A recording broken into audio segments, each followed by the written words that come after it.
The only thing is, I do feel like it's the end of the week because I have a last minute trip that came up yesterday. Okay. Yeah. And so tomorrow I won't be in the office, and therefore I feel like tomorrow is like almost a Saturday of sorts. Wow. Where are you heading?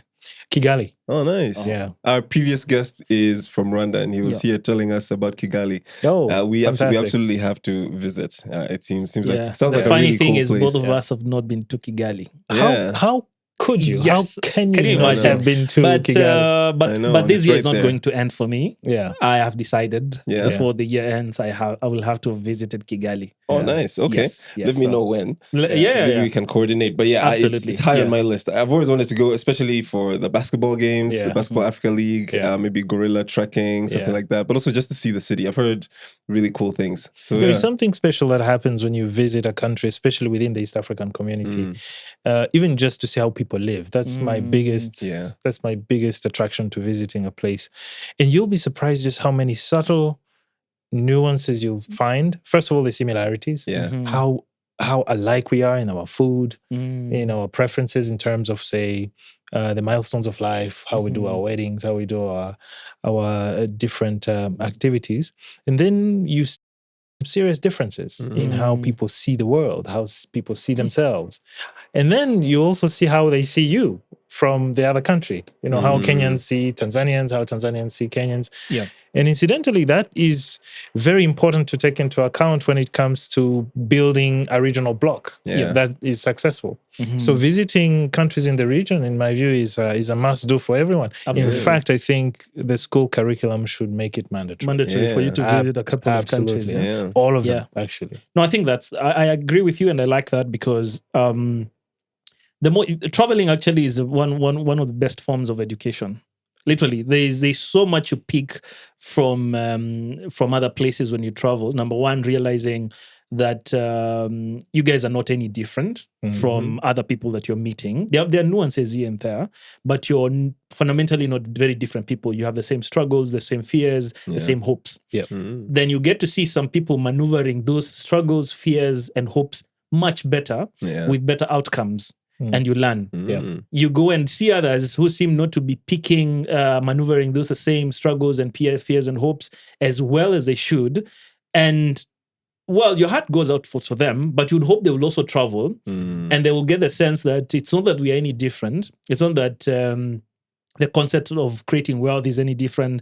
Having excellence in your education system just requires you to have systems that work. I think it educates you, it challenges you. Traveling within the continent, outside the continent, I think it's a must do. In fact, I've been saying, as my money grows, I will consider my travel expenditure to be education. It's money you're spending to educate yourself, to allow your mind to open up to better ideas. Even if you're a cattle farmer. If I could go to Uganda and find that these people are doing it so much better, and I could improve how I'm doing it, or maybe you think you're doing well with your 100 cows, go and find Tuatua has 1,500 from as you're going home, you're feeling very poor. You're realizing that you're hardly doing anything. So absolutely, I agree with you absolutely that traveling must be a thing that people take seriously. To learn about other people, it helps with integration and knowing that we are not any much different. But also you start to appreciate that it's not that your world is any much different. The sun rises the same way, it burns the same way. If you feel the cold the same way, but there's a way that you can, do your life that brings better results for yourself. Absolutely. 100%. Yeah. Awesome. I'm looking forward to the presidency of Mukiti, where everyone will have to travel. That will be a rule that every year you must show us where your passport was stamped. You'll have to make as you file your tax returns, which country did you travel to? I love it. Yeah. And I think it's important,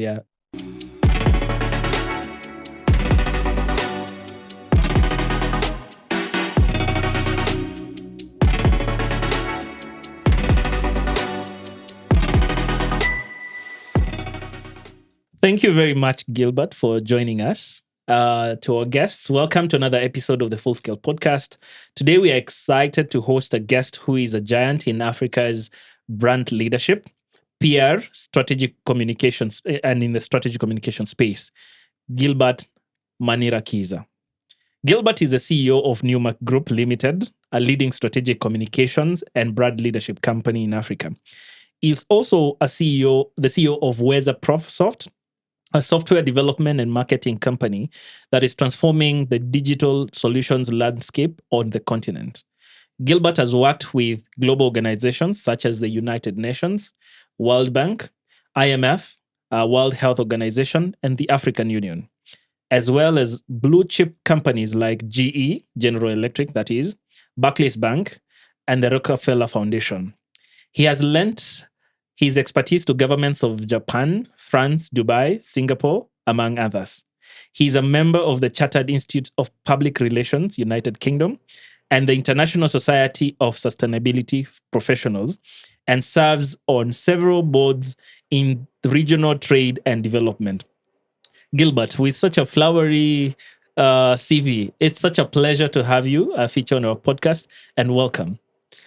Thank you for having me, and I'm very honored to be here. I really love the podcast. I love what you guys do, so I'm really excited to be here. Wonderful. So maybe we could begin by you telling us about yourself. If someone, of course, I know we have listed a bunch of interesting things that you do, that you're doing, but if you were to meet someone over a cup of coffee and they're like, "Who is Gilbert?" What would you say about yourself? Well, who is Gilbert? Gilbert Manirakiza is a child of God, very proud son of Africa. And someone who's, well, it sounds weird using the third person for myself, but essentially my purpose in life is to equip individuals and organizations to inspire the world. And you can inspire the world through success, through growth, through impact of different ways. And everything that I do is actually designed to get to that point. So one of the things that I'm always looking out for is the kind of impact that I'm having, or the kind of empowerment I'm having to lead to the impact that inspires either communities, families, or the world at large. Wonderful. And do you have some hobbies? I do have some hobbies. I have some hobbies, some useful, others completely useless. Among the useful ones, I would say I love writing plays and poetry. And nice. It started when I was 15 years old or so. So whenever I get a chance to do that for maybe school groups or other groups, I tend to do that.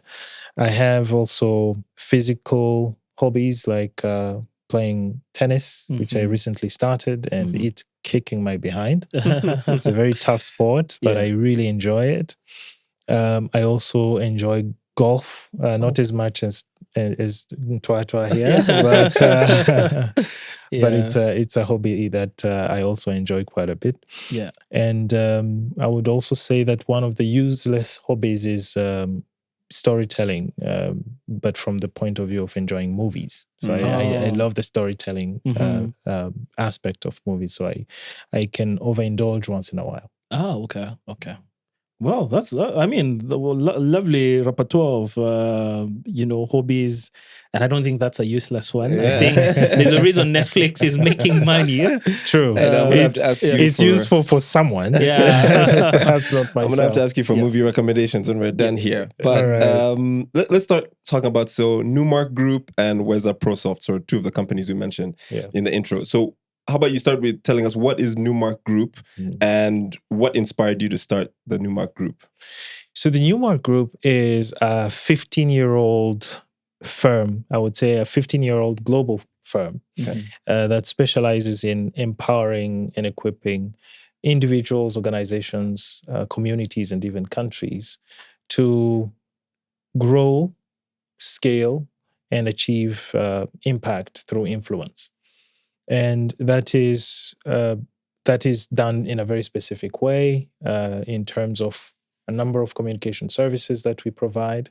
And that includes public relations, as mentioned earlier, digital marketing, experiential marketing, advertising, as well as insights and analytics. Okay. And this suite of services is offered across 30 African countries. And outside of Africa, we cover over 47 cities through a number of partnerships, as well as our own presence in places like New York, Paris, Ontario, that is in Canada. So, as well as China, we have a very strong partner in China that allows us to offer services across that country as well. So, essentially, Newmark brings to the table experts in all these fields, but also we have tons of experience across a number of sectors, including healthcare, which is one of our biggest sectors. Sectors such as financial services, that is, sectors such as mining and retail, fintech. We are quite prolific. And this is our 15th year. In fact, in a few days, we'll be marking our anniversary. Congratulations! We'll be marking it with an event that we're organizing in our Nigerian office. Wow. It feels interesting to have survived. Yeah, 15 years. That's amazing. 15 years, 15 years across 30 countries, 47 cities outside of Africa, several sectors. So how did it all start? It started with a realization that there is some disturbing fragmentations within Africa. You see, relationships are very critical for the growth of any society, for the growth of any individual, in fact. And when relationships are not structured, when they are not strategic, when they are not efficient, that growth is either delayed or simply doesn't happen. And as I worked as a consultant for different international organizations and companies, I realized that Africa is suffering from the biggest problem of fragmentation compared to any other region. We are geographically fragmented. We are politically fragmented. We are economically fragmented. And therefore, this gave rise to me the need to do something to reduce that fragmentation. And the field that was clearly best equipped to reduce that kind of fragmentation is indeed strategic communications. And that's why when I set out to create Newmark, I was very deliberate that it's going to be a multinational firm. So we were going to use professionals from different countries to help, first of all, to defragment ourselves in the way we provide solutions, but also to target those clients that want a defragmented service provision. So almost immediately, it took us about a year and a half or so to start closing such clients, especially multinationals. Unfortunately, we primarily worked with global multinationals. Well, it's not unfortunately, it's fortunately, but it would have been better if we were working with more African multinationals. But working with global multinationals prepared us well for being able to serve African multinationals that want to go Pan-African or global. So we ended up creating Newmark Group, myself and my co-founder, who is also my sister. She's called Raisa. And like as they say, the rest is history. Wow, that's amazing. You've taken on so much and such a big problem. It's really commendable. And it seems like you're really honed in on the issue that you're trying to solve, which I think is amazing. The fact that you're doing it as almost like a family business, that's also really cool. So kudos to you and your sister for running this together and for almost 15 years doing this. What about Weza Prosoft? How does that fit into the picture? And maybe you can tell us more about that company and sort of why you decided to expand into sort of software development and marketing. In 2019, it became very clear to me that operating at such a scale is much more complex than I had actually anticipated, because at that point, we actually started growing up significantly, especially in terms of our client base. Our client base started diversifying in terms of geographical location, started diversifying in terms of sectors and needs. And it became evident that we have to have tools to manage that kind of complexity. So we started innovating internally by building a number of tech tools to help us to reduce that kind of challenge. But then it occurred to me that many companies, especially in the SME space, were most likely struggling with the same challenge. And sometimes the tools that are available off the shelf from either the US or Europe were not necessarily adapted to the needs of our continent. And Weza Prosoft was a natural evolution from that. I teamed up with a few brilliant software developers, and we started building systems and software applications for different organizations and companies. And now it has evolved into a company that essentially can help to turn every single business or any business into a tech business. Because when you think about it, if you're in legal services and you want to scale, you either scale your teams, keep hiring people, or you leverage technology to help reduce those elements that are very labor intensive, so that your team, at least you focus your team on those tasks that absolutely require the human element into it. So essentially that law firm has to become a tech business, or have to think about the service as if they were a tech business. And that skill set is not available automatically in every other organization. So we therefore built that capability to advise, design and deploy technologies that help businesses to essentially become more efficient and much more scalable than before. Well, so are these off-the-shelf offerings, or is it sort of bespoke? So law firm approaches you, do you already have specific offerings for law firms, or is it you come in and Mukiti Advocates, for example, is a law firm. You sort of tailor it for their needs and develop it from scratch for their specific problem? It's a hybrid. We have over time, we have developed some systems that many companies need, especially internal systems, some ERP systems here and there, procurement systems, HR systems. And for those ones, they are off the shelf. We can customize quickly and deploy without taking much time. But actually, we've realized that we don't have a challenge building custom systems as well.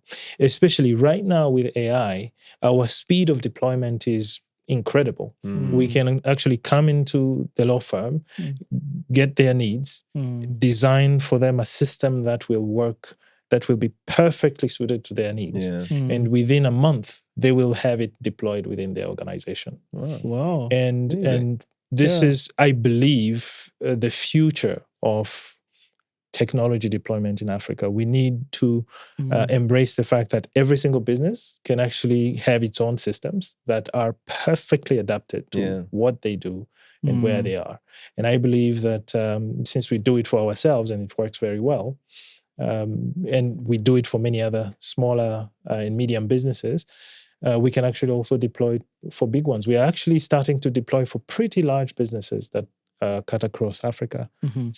And that's the most exciting bit. I'm looking forward to a time when we'll do this maybe even for governments, because we know all the challenges we have. And the only way to leapfrog these challenges is really to deploy these technological innovations. That's amazing. And I can see the vision, because my next question was going to be sort of how the two companies sort of complement one another, especially towards this mission of defragmenting the continent in a way. And I can see that through line in that, you're bringing the people together in terms of the way you're breaking down barriers of communication, but then you're also helping those companies to now be able to sort of increase the scale at which they're scaling themselves through internal processes and sort of the software that they're using to do that. So quite remarkable what you're building. So yeah, wow, amazing. I'll let Tim sort of take us through the next part of the questions. So Gilbert, so 15 years, of course, you've had some exciting milestones. You've achieved a lot of things.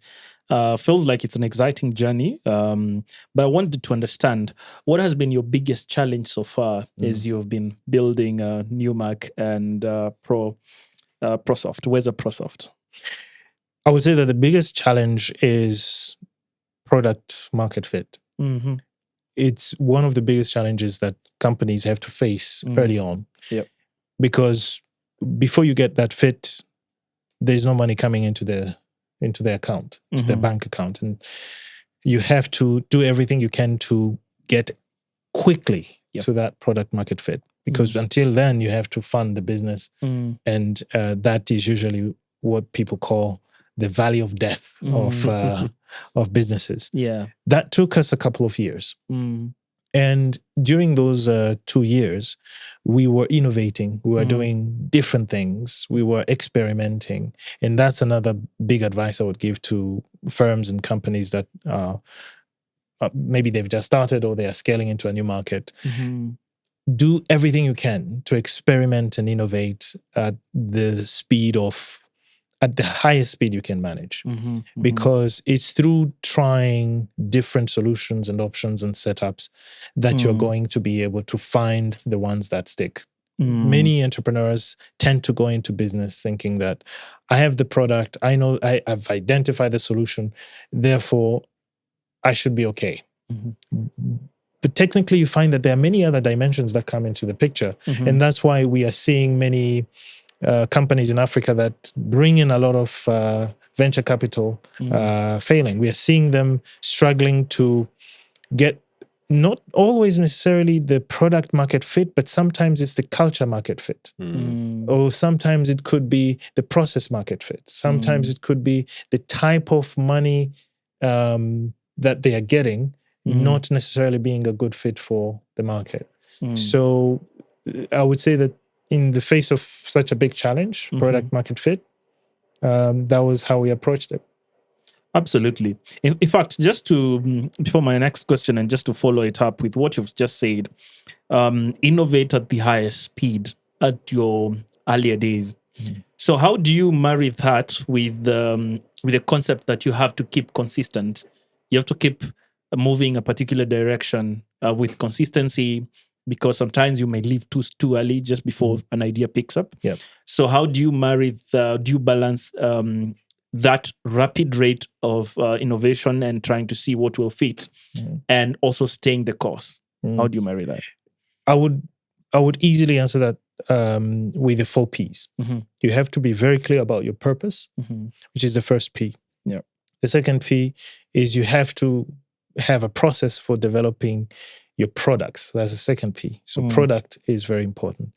Third is people.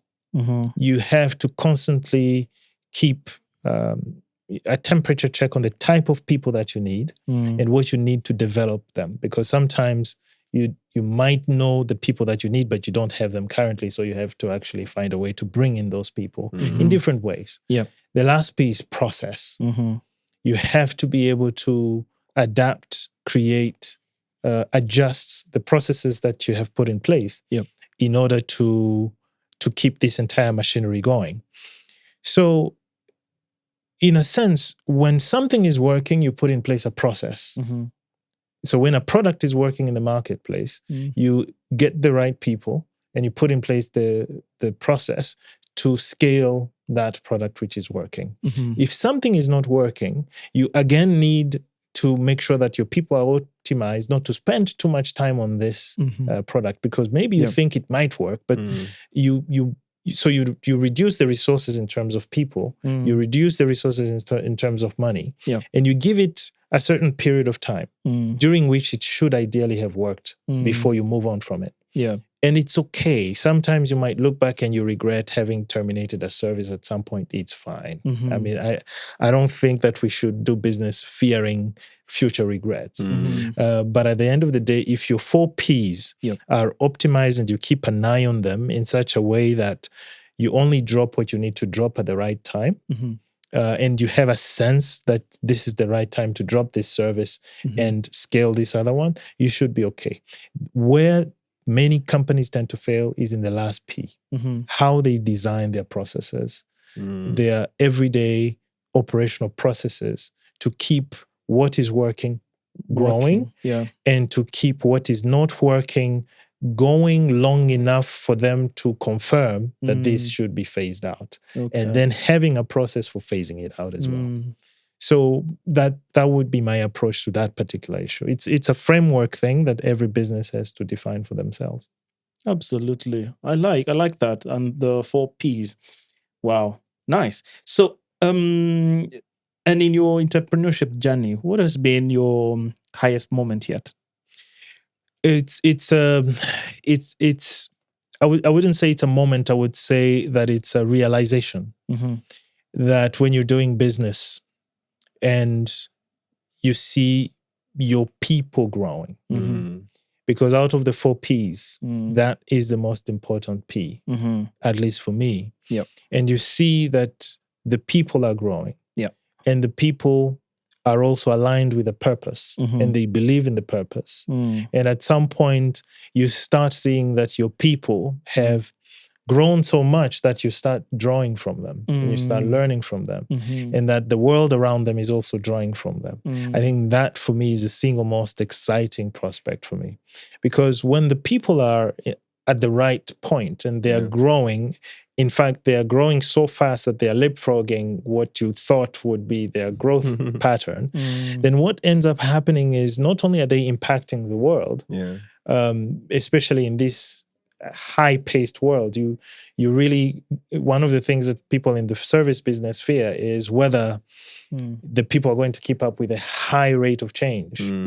But when you see people not only keeping up with the rate of change, but starting to lead it, starting to come up with solutions, starting to come up with tech tools that the world hasn't seen yet, and that is being done in Africa, one of the most underdeveloped regions of the world, quote unquote, then that, I think, is one of the things that is so exciting that it makes me wake up every morning trying to see, okay, what exciting thing can we do with our people today? Oh, fantastic. Yeah. There's something, before we go to the next question, I like the fact that it's very clear, as you're speaking with Gilbert, the concept of purpose for his business, starting with a bigger picture that is actually beyond the business, creating an impact in the process. And the fact that his highest moment is actually seeing that impact come true. I mean, I absolutely like that, because there's a consistency of a vision and purpose, and that's impressive. If I can just pick up on that, every business that doesn't lead from a place of purpose is setting itself up for failure. And when I talk about purpose, I'm very deliberate about what that means. It means a humanity scale problem that the business exists to solve. And more often, many businesses in Africa, but even globally, they see purpose as some flowery social goal. We are going to help the impoverished communities of XYZ. There's nothing wrong with that per se. But when you talk to some of the most successful leaders in the business world today, whether you talk to, say, the infamous or famous Elon Musk, depending on who you talk to, when he's talking about SpaceX, the first thing he talks about in terms of purpose is it's going to make humanity multiplanetary. Steve Jobs have a computer in every single home. Bill Gates have an efficient operating system in every single computer. Zuckerberg create connections at humanity scale.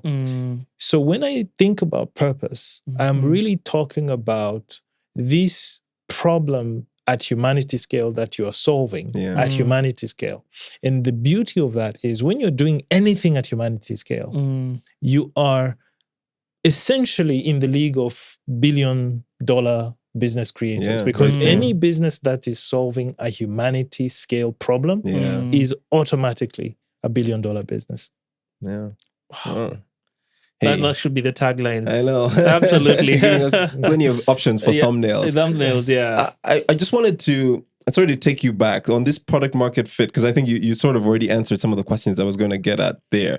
So you talked about sort of rapidly innovating so that you can try and solve that issue and try to get out of that valley of death, right?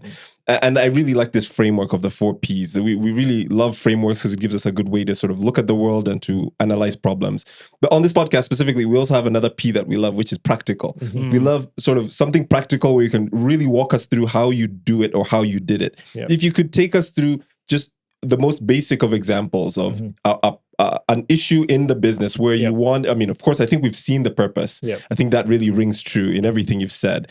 But if you now talk about, say, what was the product perhaps that you developed, whether it was at Newmark Group or Weza Prosoft, how you got the people involved and how you managed to get the right people in place for that, and the process that you walked through to do that. That's a great question. Yeah, is there a very basic example you could give us for that? Absolutely. I can give an example of, we had this product called Icon. Okay.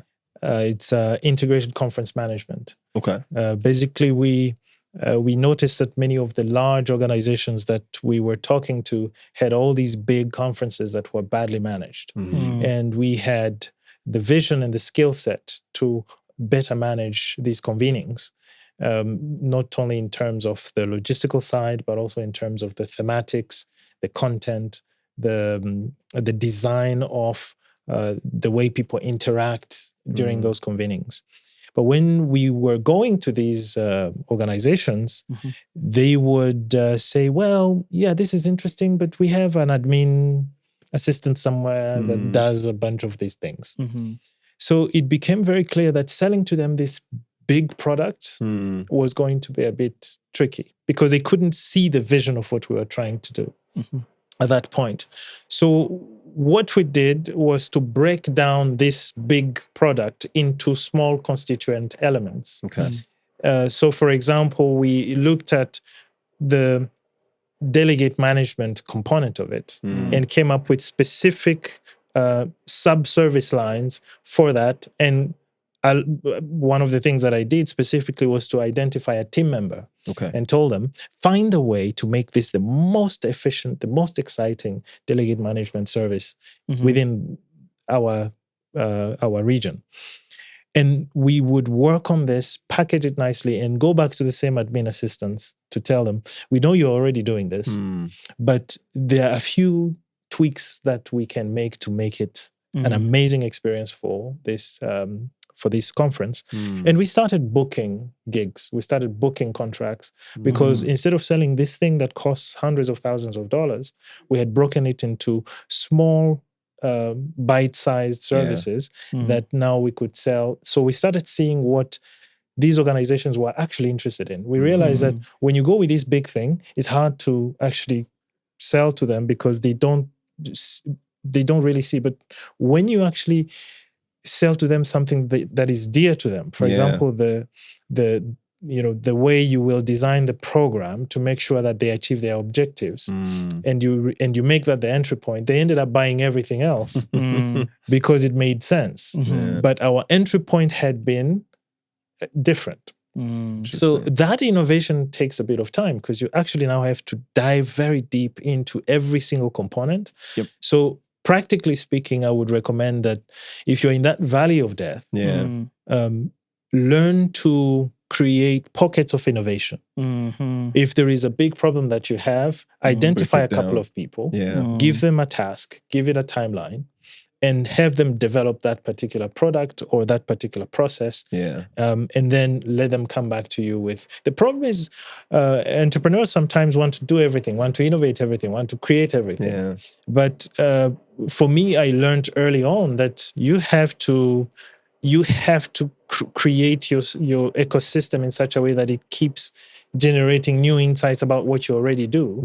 And in doing that, you start realizing new things that you didn't know you could do. Because as they dig deep into a specific service, we would realize, for example, that when it comes to delegate management, going back to that example, there is a specific technological gap in terms of the systems that companies use for delegate management. And we would go to Weza and say, can you develop this? And then they would build that. New opportunities sort of present themselves even within that. New revenue opportunities would come every other month. And that's the culture we've kept up to now. Thank you. I think that's a great example. What I really loved the most about it was the fact that in the people element, it's not that you necessarily replaced the admins who were already doing the work. You sort of brought them along the journey and showed them the value. And then in a way, they became now ambassadors for this product internally within the organization. Exactly. Really cool. Thank you for that. Tim. Yeah. Okay. And in your growth journey and scaling, did you bootstrap Newmark and Weza through and through, or did you raise external capital at any point? How did that work for you? 100% bootstrapping. I believe that I totally believe in bootstrapping. Many times people ask me, "Oh, I have this job. I want to quit and go into entrepreneurship." I'm like, "Well, it's fine and good, but if you could do both for some time and bootstrap this new venture that you're going into, you give yourself more freedom. Now, it might take more time, but you give yourself the freedom to experiment. Because the reality is when you take external capital, they give you certain conditions. You have a timeline. You have to do things in a certain way. There is technically nothing wrong with that if you can match up to those conditions. But in my view, if you want to build something over a long period of time, it's better to bootstrap than to take external capital. Because external capital might actually bring the conditions that leads to the failure of the business in the first place. Because some businesses require a lot of experimentation, and that will take time before you actually hit that suite of services that will bring in the sustainability financially that you need. So I believe in bootstrapping. Okay. That's interesting. That's it's a fresh perspective, especially that a lot of startups or a lot of entrepreneurial ventures get developed. Some of them almost become optimized to fundraise. Yeah. It's instead of being optimized to solve a problem. Exactly. And yesterday I actually read an article in the Business Daily. I forget the name of the author, but he was listing part of the reasons why startups have been failing in Africa. And one point that stood out for me is that you find a startup has been developed solely for purposes of impressing a panel of judges or reviewers who are going to give a go-ahead for you to receive capital. Or a grant. Exactly, or a grant, some capital coming through, as opposed to dedicating energy to solving a particular problem. So the problem you're solving is impressing a panel of adjudicators or people who will release the money to you. And as time goes by, when this money dries out, the product was never ready to go to the market, was never suited for the market, and everything crumbles. Goes back to the purpose, right? Yeah, absolutely. Goes back to the purpose. So I like that about you being a firm believer in bootstrapping. And maybe just to add something about bootstrapping, is that if you want to convince me as an investor, because I'm also an investor, I invest in different businesses. If you want to convince me as an investor, I first need to see that you have skin in the game. I think investors prioritize different things, but for me, skin in the game is very important. And skin in the game manifests differently. Sometimes it's the time you've invested. Sometimes it's the money you've invested. Sometimes it's the ecosystem you've built. And obviously it's taken a lot of energy. And I believe that bootstrapping is a way to prove that you have skin in the game. That way, when you do talk to investors, they can see the character and the commitment that you have for your business.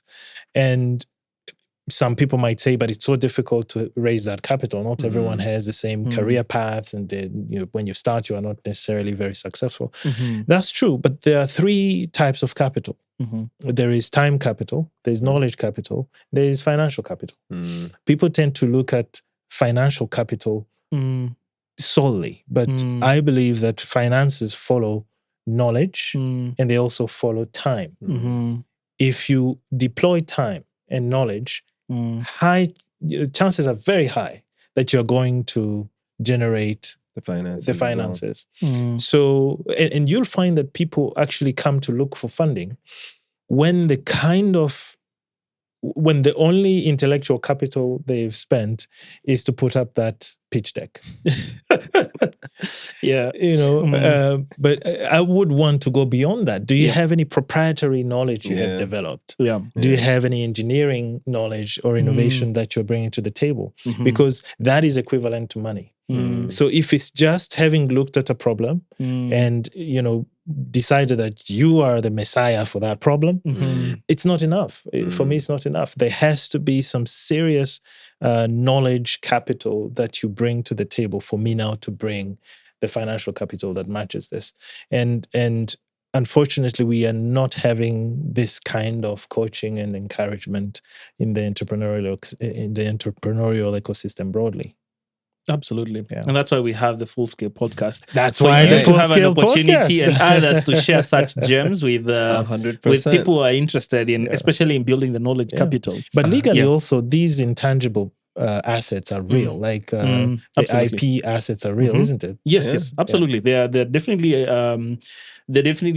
real, and mostly when a business is young, your intellectual property could be the biggest asset that you have, and protecting it properly and adequately could be the best decision you make at the earlier days, because tied to it is a time you spend, the sweat, the long nights that you're building something. But if you've not protected that particular asset, class of asset, then 3 years down the line, someone else could appropriate it. And what they suffered is not for lack of resources. They suffered from lack of ideas. And since you've provided them with a fine idea and they have resources, there's no catching them. Yeah.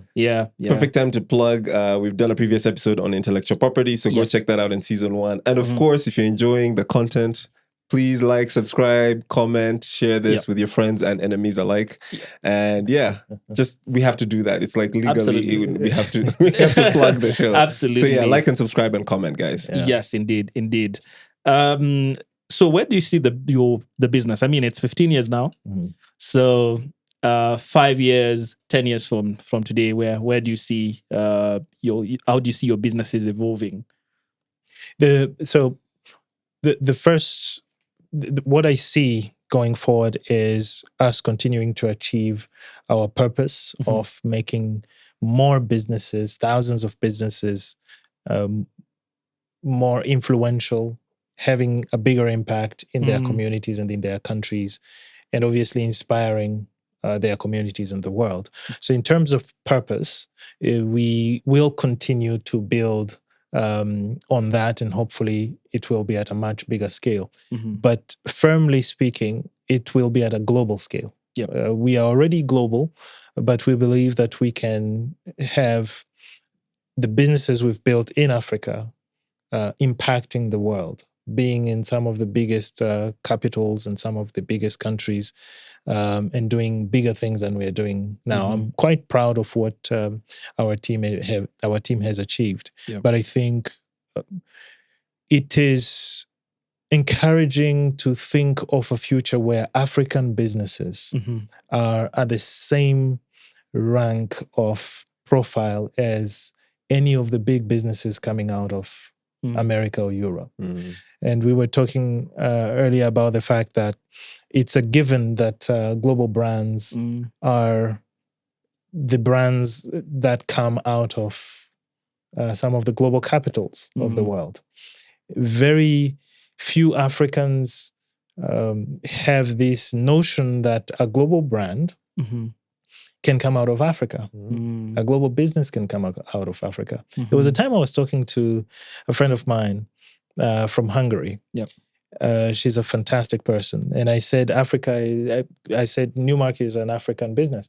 She said, why African? Aren't you in a number of countries? Don't you have scalability in other parts of the world? I said, yes. Why is it not a global company? And it actually, I didn't realize that I actually automatically didn't define, Newmark as a global company. And from that time, I started making a deliberate effort. And if we could make 1,000 African businesses, global businesses, that would make me very happy. And if we can do that over the next 5 to 10 years, and even it's better. Possible. That's amazing. The former guest sat in this very chair and she said the same thing, which was that you can build a global business from Africa. You can build a global business from anywhere. And so that really rings true and it really resonates. And the fact that you're here saying that and that you've done it, I think is a huge testament to the fact that others can do it as well. So thank you for that. So now, Kasi Afrique. briefly let us know what is Kasi Afrique and your involvement with Kasi Afrique. So Kasi Afrique is an initiative that started 2 years ago with the aim to accelerate the multi-country scaling of African businesses. And this was the outcome of a number of consultations that started with a trip that took me to the States. Earlier, we were talking about the importance of traveling for knowledge, traveling for inspiration. Yes. And I had done such a trip to the US. I visited a number of universities. I went to MIT, where I met amazing folks from their CSAIL, which is the Computer Science and Artificial Intelligence Lab. I went to the Harvard University. I went to University of Southern California and met amazing folks who helped me to understand the kind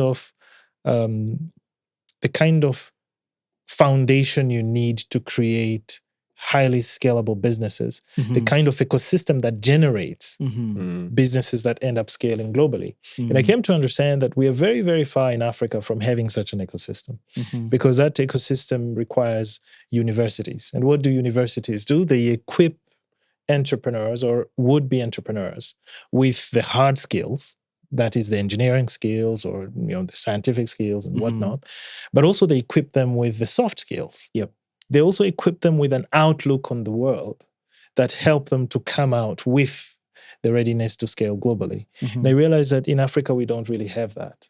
We might have it, but perhaps to a very limited extent. And Kasi Afrique was a response to that.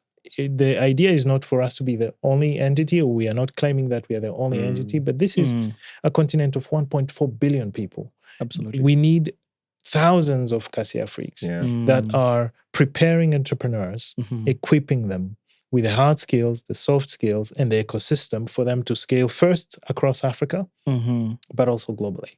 And we do that by having them go through a masterclass series. And you guys were fantastic. You came and equipped them. And by the way, everybody loved your masterclass. Oh, so thank you so much. Everyone loved it. They loved your delivery. We're glad to hear that. They loved your delivery. They loved the content. And really, I really appreciate you coming on to that masterclass series. But for context, we were introduced to Kasi Afrique and learned, and you were invited to present a masterclass sort of around the regulatory hurdles in scaling across the continent. And so Tim and I sort of tag teamed on that. So it was sort of a mini full scale podcast just for the members of the Kasi Afrique cohort. And we really enjoyed ourselves. And that's sort of how we were introduced to you. And that's how sort of this podcast episode was born.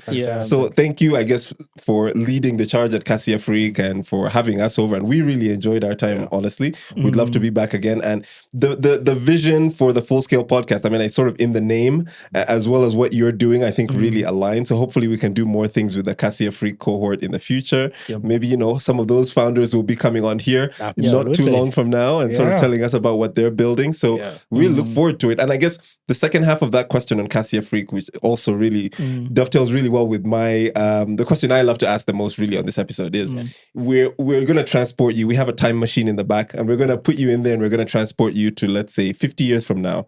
And you're in front of the next generation of founders on the continent. That's Kasi Afrique cohort 2050. Or 2075. And we were asking them, or they've asked you to say one thing. If you could just say one thing to them, to that class, what would that one thing be? In the future? Yes. So the next founders of Africa. I would tell them, remove your blinders. Remove your blinders, because sometimes we don't realize that the thing limiting us has nothing to do with the external world. Like just the example of the lady who told me, why don't you say you're global? Because you are global. And I had blinders on when it comes to that aspect of building businesses. So that's the one thing I would say, remove your blinders on, find the blinders, and then remove them aggressively. And then move into your purpose with a lot of aggressivity. particularly this generation or any generations that are subsequent to the advent of AI, they absolutely have no limitations. I think us as millennials, we did have to deal with quite a number of limitations. But these folks, they can leapfrog, the education limitations, for example. Because right now, any education you didn't get, you can get it. The key thing is using it. Africans, because of our blinders, we don't move to action. We don't implement well. We talk well. We understand well, but we don't implement well. And I mean that across the full spectrum of life.